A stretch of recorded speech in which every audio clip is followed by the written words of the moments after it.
ఇక జానాబాయి కథ చూద్దాం. జనాబాయి నామదేవుని ఇంట్లో ఒక దాసి. ఈమె కూడా విఠలుని యొక్క అసీమ భక్తురాలు. ఒకరోజు నామదేవుని ఇంటికి చాలామంది సాధువులు వచ్చి ఉన్నారు. అప్పుడు అక్కడ పాండురంగడు కూడా వచ్చి ఉన్నాడు.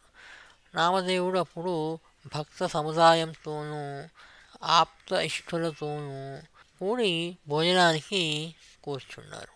నామదేవునికి నారాయణుడు, గోవిందుడు, విఠలుడు, మహదేవుడు అని నలుగురు బిడ్డలు ఉన్నారు. గుణాబాయి, రాధాబాయి మొదలు కోడళ్ళు కూడా ఉన్నారు. వీరందరూ విఠలుని పంక్తిలోనే కూర్చున్నారు. జనాబాయి అందరికీ వడ్డిస్తూ ఉన్నది. నాకు కూడా విఠలుని పంక్తి దొరికి ఉంటే బాగుండని జనాబాయికి కొద్దిగా ఆశ కలిగింది. ఇది తెలిసిన విఠలుడు, ఈ అన్నం నాకెందుకో మంచిగా అనిపించట్లేదు, మీరందరూ భుజించండి అని తాను తినకుండానే కూర్చున్నారు. అందరూ భోజనం చేసినారు.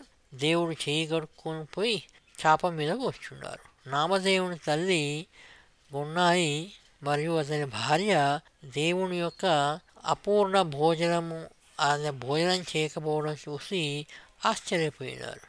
గున్నాయి జనాబాయిని పిలిచి ఉచ్ఛిష్ట పాత్రను ఇచ్చింది. బ్రహ్మాదులకు కూడా దేవుని ఉచ్ఛిష్ట ప్రసాదము ఆశపడితే దొరకడం కష్టం. అలాంటి ఉచ్ఛిష్ట ప్రసాదం ఇప్పుడు అంటే ఆయన తినకుండా మిగిల్చిన విస్తరణలో ఉన్నటువంటి అన్నం జనాబాయికి ఇచ్చినారు. జనాబాయి ఉచ్ఛిష్ట పాత్రను తీసుకొని తను ఉండో గదిలో దాచిపెట్టుకున్నది. నామదేవుడు, పాండురంగడు ఒకే పరుపు మీద పడుకునేవాళ్ళు. కొద్దిసేపటికి నామదేవుడేమో గాఢ నిద్రలో జారుకున్నాడు. అప్పుడు జగదోద్ధారకన విఠలుడు లేచి నిదానంగా జనాబాయి గదికి వచ్చినారు. వారు తన మధుర ధ్వనితో, జనీ, నాకు ఆకలి ఎక్కువవుతున్నది, నీ దగ్గరికి వచ్చినా నాకు ఆకలి అవుతున్నది, ఏమైనా పెట్టవా అని అన్నారు. అప్పుడు ఆమె, దేవా, నా గదిలో నీకు ఇచ్చుకోవడానికి ఏమీ లేదు. గున్నాయి నాకు నీ యొక్క ఉచ్ఛిష్ట పాత్రనే ఇచ్చినది, అది నీకు ఇవ్వడానికి నా మనసు ఒప్పుకోవట్లేదు అని అన్నాడు. దానికి దేవుడు, జన్ని, దాన్నే తీసుకురా, నేను నువ్వు ఇద్దరం కూర్చొని తిందాము అని అన్నారు. అంటే అంత చక్కగా పాండురంగ విఠలుణ్ణి మనలో ఒకనిగా చూసుకుంటే తప్పకుండా మనకు ఆ గడియకు అడుగడుకు కనపడి మనతో ముచ్చటిస్తారు. ఆ విధంగా చక్రపాణి యొక్క ఆదేశానుసారం ఆ ఉచ్ఛిష్ట పాత్రను దేవుడి ముందు పెట్టింది. దేవుడు ఆమెతో పాటు జతగా కూర్చొని భోజనం చేసి తృప్తుడైనాడు. తరువాత చేయి గడుక్కుని అక్కడనే పడుకున్నారు. కొన్నాయి శ్రీహరి పడక స్థలాన్ని చూసింది. అక్కడ పాండురంగడు లేడు. నామదేవుణ్ణి లేపింది. నీకు నిద్ర వచ్చిన తర్వాత దేవుడు జని యొక్క గదికి పోయి అక్కడ ఉచ్ఛిష్టమును భుజించుట నేను దాగి చూసినాను అని చెప్పగా, నామదేవుడు, తల్లి, భక్తవత్సలుడు, శుద్ధభావమున్న జనాబాయి దగ్గరకు తొందరగా పోయినారు. జాతి కుల కాలాదులు అతడు చూడడు. జనాబాయి యొక్క భక్తికి పరవశుడై తన ఉచ్ఛిష్టమును తానే తిన్న విషయంలో ఆశ్చర్యమేమీ లేదు అని అన్నారు. గున్నాయి నామదేవుల మధ్య జరిగిన సంభాషణను విని దేవుడు తక్షణమే నామదేవుని దగ్గరికి వచ్చినారు. మళ్ళీ ఇద్దరు ఒకే పరుపులో పడుకున్నారు. రాత్రి చివరి జామున మళ్ళీ దేవుడు జనాబాయి గదికి వచ్చినారు.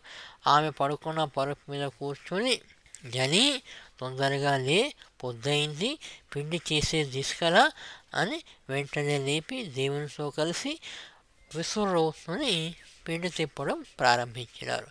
భగవంతుడు ఆ రకంగా జనాబాయికి సహాయం కూడా చేసినారు. జనాబాయి నిమిత్త మాత్రం పని మొదలుపెట్టింది. జనాబాయి యొక్క ప్రేమోత్సాహములతో తాను రచించిన అభంగములను పాడడం మొదలుపెట్టింది.